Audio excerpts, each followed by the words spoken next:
Hard by a great forest dwelt a woodcutter with his wife, who had only one child, a little girl of 3 years old. They were, however, so poor that they no longer had daily bread and did not know how to get food for her. One morning the woodcutter went out into the forest to his work, full of sorrow, and while he was cutting wood, suddenly a beautiful tall woman stood before him. She had a crown of shining stars on her head, and she said to him, "I am the Virgin Mary, mother of the child Jesus.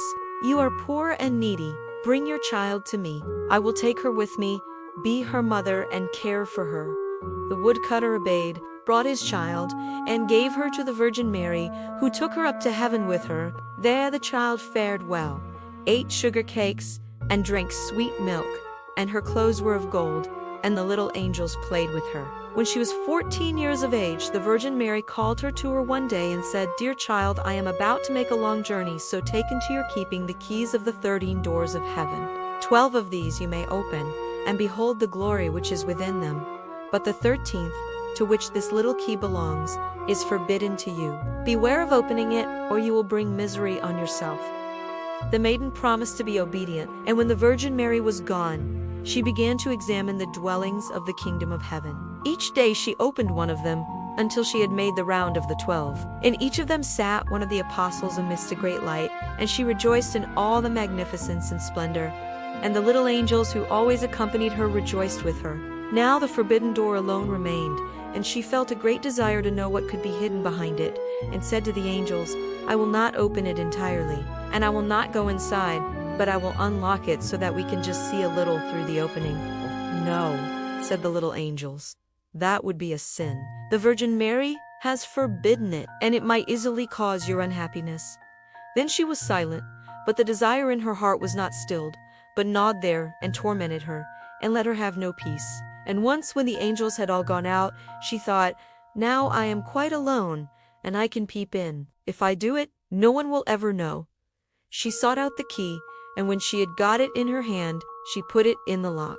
And when she had put it in, she turned it round as well. Then the door sprang open, and she saw there the Trinity sitting in fire and splendor. She stayed there a while, and looked at everything in amazement. Then she touched the light a little with her finger, and her finger became quite golden. Immediately a great fear fell on her, and she shut the door violently and ran away. Her terror, too, would not quit her. Let her do what she would, and her heart beat exceedingly, and would not be still. The gold stayed on her finger and would not go away, let her wash it and rub it as she might. It was not long before the Virgin Mary came back from her journey.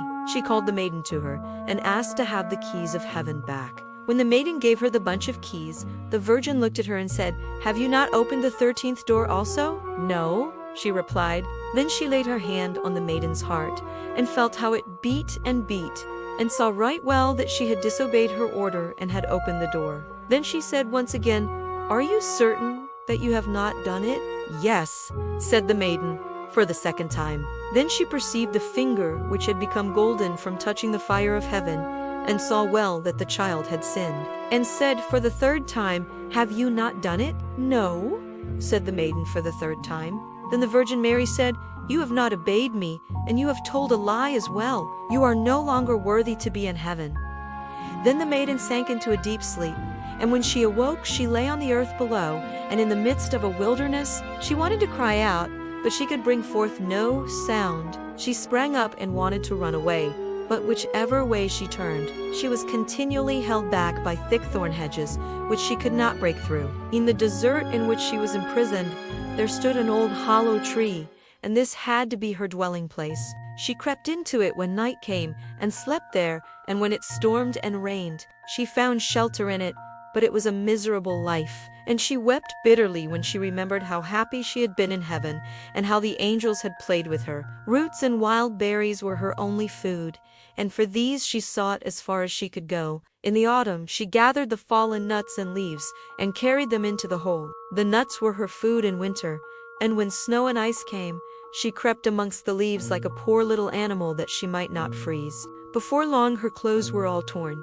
and one bit of them after another fell off her. As soon as the sun shone warm again, she went out and sat in front of the tree, and her long hair covered her on all sides like a mantle. Thus she sat year after year and felt the pain and the misery of the world. One day, when the trees were once more clothed in fresh green, the king of the country was hunting in the forest and followed a roe, and as it had fled into the thicket which encircled this bit of the wood, he got off his horse, tore the bushes apart, and cut himself a path with his sword. When he had at last forced his way through, he saw a wonderfully beautiful maiden sitting under the tree, and she sat there and was covered with her golden hair down to her very feet. He stood still and looked at her full of surprise. Then he spoke to her and said, "Who are you? Why are you sitting here in this wilderness?" But she gave no answer, for she could not open her mouth. The king continued, "Will you go with me to my castle?" Then she just nodded her head a little. The king took her in his arms, carried her to his horse, and rode home with her. And when he reached the royal castle, he caused her to be dressed in beautiful garments and gave her all things in abundance. Although she could not speak, she was still so beautiful and graceful that he fell in love with her with all his heart, and it was not long before he married her. After a year or so had passed, the queen brought a son into the world. Thereupon the Virgin Mary appeared to her in the night when she was lying in her bed alone, and said, "If you will tell the truth and confess that you did unlock the forbidden door, I will open your mouth and give you back your speech. But if you persevere in your sin and deny obstinately, I will take your newborn child away with me."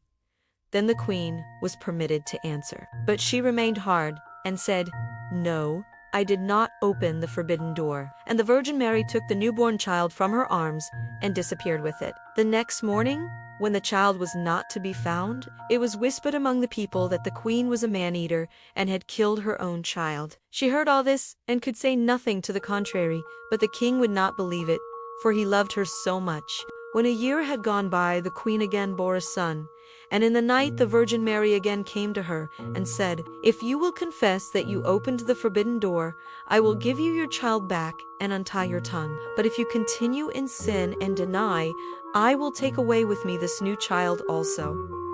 Then the queen again said, "No, I did not open the forbidden door." And the Virgin took the child out of her arms and away with her to heaven. The next morning, when this child also had disappeared, the people declared quite loudly that the queen had devoured it, and the king's counselors demanded that she should be brought to justice.